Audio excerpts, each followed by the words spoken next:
À l'heure où le Cameroun célèbre la fête de l'unité nationale, les violences intercommunautaires survenues à Zoétélé le 19 mai dernier viennent brutalement rappeler le fossé grandissant entre le discours officiel et la réalité du vécu social. Peut-on encore parler d'unité nationale dans un pays où des citoyens sont régulièrement pris pour cible en raison de leur origine ethnique? Dans plusieurs localités du Sud, des ressortissants de la région de l'Ouest, principalement des commerçants bamileke, disent vivre dans la peur, parfois sous le regard passif, voire complice, de certaines autorités administratives. À Zoétélé, la colère populaire est partie de la remise en liberté d'un couple bamileke suspecté dans une affaire de meurtre ayant coûté la vie à une femme de la localité. Une décision judiciaire que de nombreux habitants ont vécu comme une provocation, alimentant un profond sentiment d'injustice.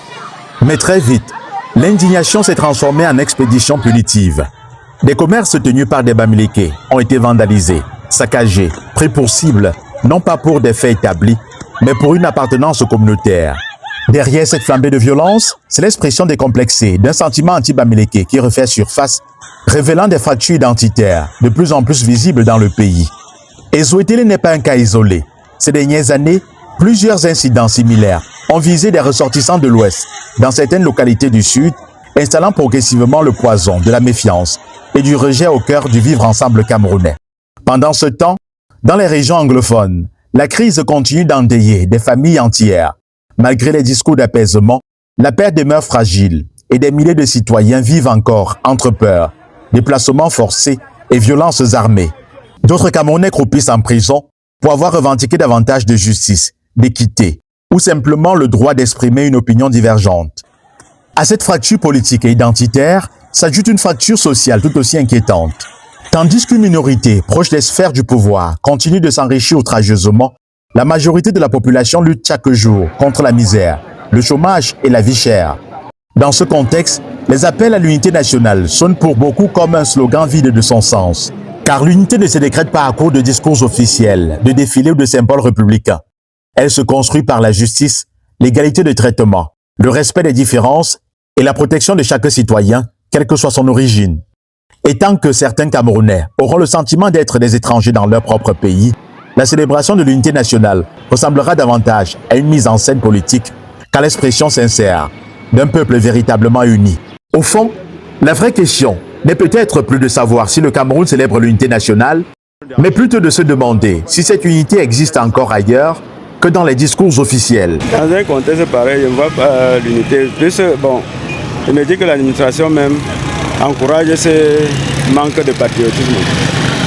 Dans la preuve du fait que vraiment, nous ne... C'est-à-dire, le patriotisme n'est plus. Nous manquons trop de patriotisme. Même dans l'exercice des fonctions. Il y a par moment même tu arrives pour signer un dossier parce qu'on a vu tel nom. Il faut qu'on essaie de te contourner. Je ne crois pas que le gouvernement même prend des mesures strictes par rapport à ça. Parce que même quand on a parlé une fois de ne pas prononcer le tribunalisme à travers les discours haineux,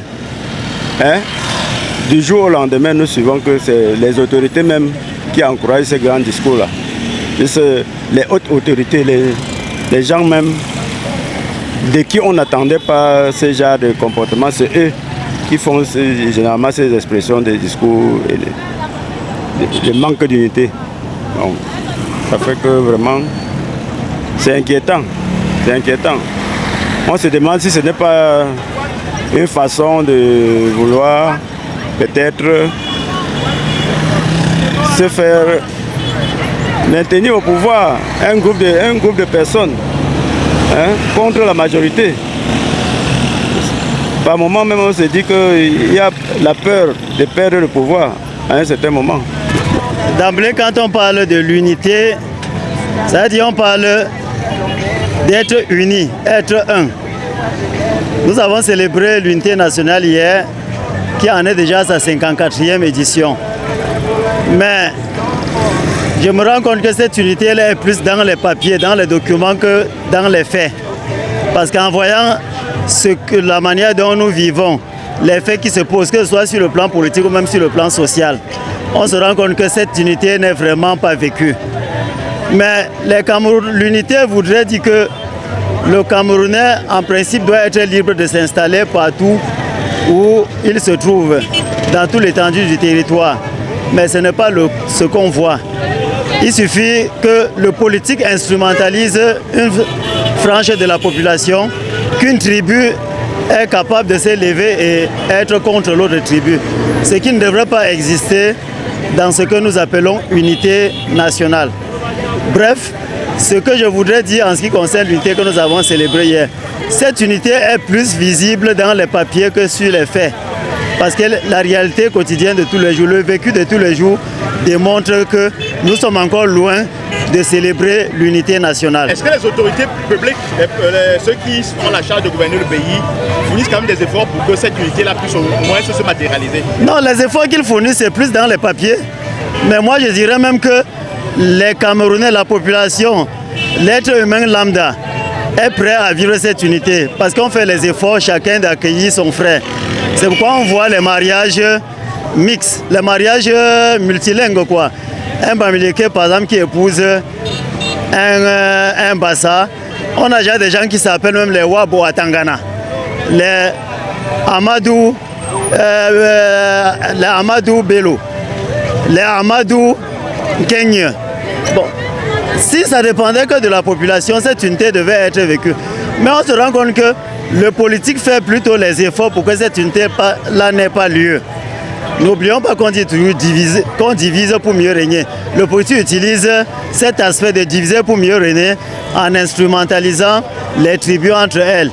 Les tribus écopent plutôt ce que le politique lui-même travaille pour mieux régner sur le plan politique. Cameroonian Cultural Festival of North America, l'événement le plus attendu de la diaspora camerounaise, des États-Unis et du Canada. Du 29 au 31 mai 2026, la culture camerounaise sera célébrée avec grandeur dans le DMV, District of Columbia, Maryland et Virginia, à travers l'événement baptisé Cameroonian Cultural Festival of North America. Un concept qui va faire rayonner l'identité culturelle de chaque région du Cameroun en Amérique du Nord. Durant 3 jours de célébration, l'occasion sera donnée aux participants de découvrir les spécificités qui font la diversité de la culture camerounaise à travers l'art culinaire, les expositions d'objets d'art, les danses traditionnelles, l'artisanat et bien d'autres attractions qui illustrent le patrimoine culturel des peuples du Cameroun. Réservez votre participation dès maintenant pour profiter des remises offertes sur les prix des tickets.